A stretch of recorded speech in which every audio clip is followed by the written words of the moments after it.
couple things you can do to increase your efficiency when you're editing video, and one of those things is learning your keyboard shortcuts. And there are a couple really important ones, and a lot of them are ones that I use a lot, so I'm just gonna show you this whole massive footage. So this is a compilation of just random pieces of footage, not random, they're consecutive, but they're pieces of footage that were recorded on a camcorder for a class that I was in earlier this year, I think in like March, and it has no audio, so it's kind of awkward. It's got a lot of cringy acting in it since I'm in it. It's kind of, yeah, there you go. You see, there I am.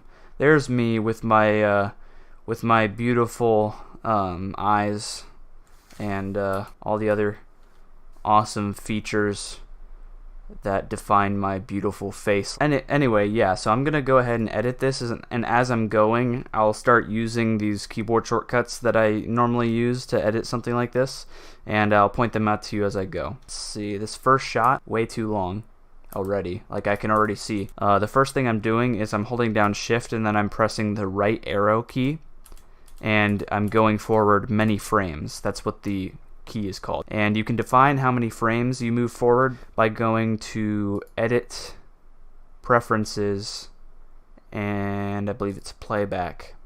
And here you say step forward / back many frames, and you can tell it how many frames you want to move forward and backward when you're shift clicking.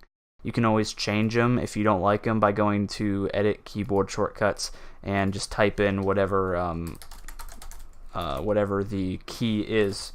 And I believe it's step forward 1 frame is right for me. Step forward many frames is shift plus right.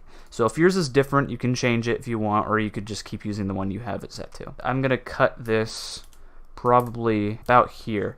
I'm gonna add an edit there. And what I just did there is I hit K. It's called Add Edit, and it's a very important keyboard shortcut, so you want to make sure that you know what your keyboard shortcut is for that. And I think by default it's Shift K, but I just just changed it to K because whatever the other button was that used K, I wasn't going to use it ever. Now it's got the first half of that footage selected, and now that it's selected, what I can do is I can hit Shift Delete, which is going to ripple delete it, and very efficient, more efficient than having to delete this and then select the whole thing and then move it, which is what I did many years ago. But yeah, don't do that. Basically, there's a lot of different ripple keyboard shortcuts. There's a lot of different ripple tools that alleviate the kind of gaps that would be left if you just normally deleted things or just normally moved things or cropped things. It automatically fills in the gaps. That's what the idea behind ripple tools are. And I'll cut this here. And something to note is sometimes what Premiere Pro will do is it won't automatically select footage like it's been doing. When you hit Add Edit, it will have the first half of that clip selected, and then you hit Shift Delete, and then what it'll do is it won't select the next clip. It'll just be, there will be nothing selected. So you have to grab your mouse, scroll over to this, and hit it. Now that wasn't the case for me because I had this selected. If you go up to Sequence and then go down to Selection Follows Playhead, yours might be unchecked. If it is, check it, and then what will happen is wherever your cursor is, the footage that your cursor is on will be automatically selected. So it makes it a whole lot easier when you're speed editing like this. There's my beautiful face once again, and I'll just cut it off. I might actually cut a little bit off here and do that. And you'll find yourself, once you get comfortable with these keyboard shortcuts, especially with navigation, you'll find yourself shift clicking and normal just holding down the left and right arrows. You'll find yourself interchangeably doing that a lot. Okay, so I don't think I can cut the beginning of that, at least not in good conscience. And this is kind of a weird shot to put in here, so I'm gonna alleviate the awkwardness here in a second because I've planned for this ahead of time. So now this guy's thinking about what his next move's gonna be. He's doing more calculating, and actually let's see how that actually goes together really well, that movement. Okay, so I'm gonna try and get this precise, this transition between these two movements, and the way I'm gonna do that now that I've already made the edit is I'm going to hit B, and of course it autosaves. And what this does is it lets me use the ripple tool, or the ripple edit tool. What the ripple edit tool does is you can grab the ends or beginnings of any clip and you can drag it, and it fills in the gap that you would have left if you would have just done that. Another thing you can do, if for some reason you don't want to use the ripple edit tool, is you can drag this and then press A, and then this does, I always forget what this is called, the track select forward tool. And you can, what that does basically is, if we zoom out here, if you select the first clip that you want to drag over this way, it'll select that clip along with everything to the right of it, and you can move that into the gap and fill that gap. And that way you see his finger move more. Yeah, that flows together so much better, and that's just pure happenstance that those two movements were so similar. Okay, I think he reaches for it there, and I believe he's gonna reach down for this here, but he's gonna contemplate that here for a second. So here he's grabbing it. We're going to, sorry, I was using the mouse there. I said I shouldn't be using the mouse, but my hand was already on the mouse anyway. So sometimes I switch back and forth. Breaking my own rules here. There we go. I don't like how he's contemplating so long, but we can't really do much about that. And actually, I take that back. Yes, we can. We can edit this. I'm gonna bring this awkward shot. So I'm gonna copy that and then Shift Delete. And I'm going to cut this into two pieces. And I'm probably going to cut it here. And then I'll find the other area where he places it down. And I'll add an edit here. And then what I'm going to do is I'm just going to regular delete this. Paste that there. And that just happened to fit correctly. But then now you see there's a little gap there.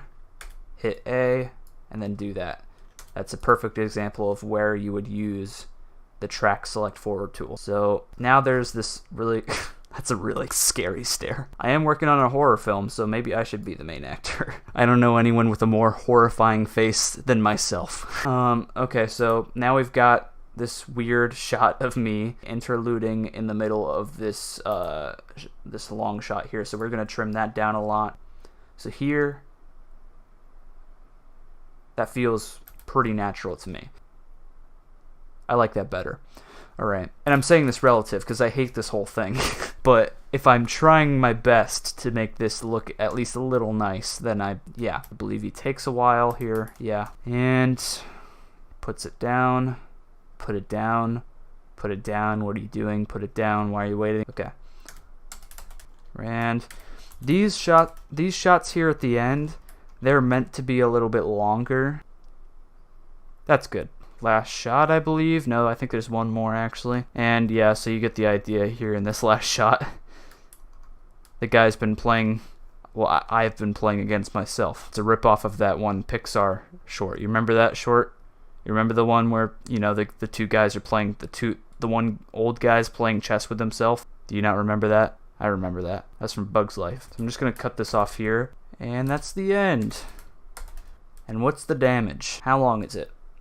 Looks like it's 2.5 minutes. It was roughly a little over 5 minutes before, so we cut that down by half. And if I really wanted to, I could go through this and cut some more and maybe cut unnecessary parts out. But for the most part, this just took me maybe 15 minutes to do. So pretty quick. And if I would have been just doing, like, if I wasn't using any keyboard shortcuts at all other than maybe the navigation, that probably would have taken me twice as much time, if not more. Keyboard shortcuts, they really help. And I didn't use as many keyboard shortcuts as I thought I would while editing this, so I'm going to make sure that I edit a lot of this editing out. But some other things to consider, some other keyboard shortcuts that I use, just not in this example. I do use the slip tool sometimes, and what the slip tool does is, let's say you've got, this is the one that I added this middle part in. You've got this first part, and then you got this part.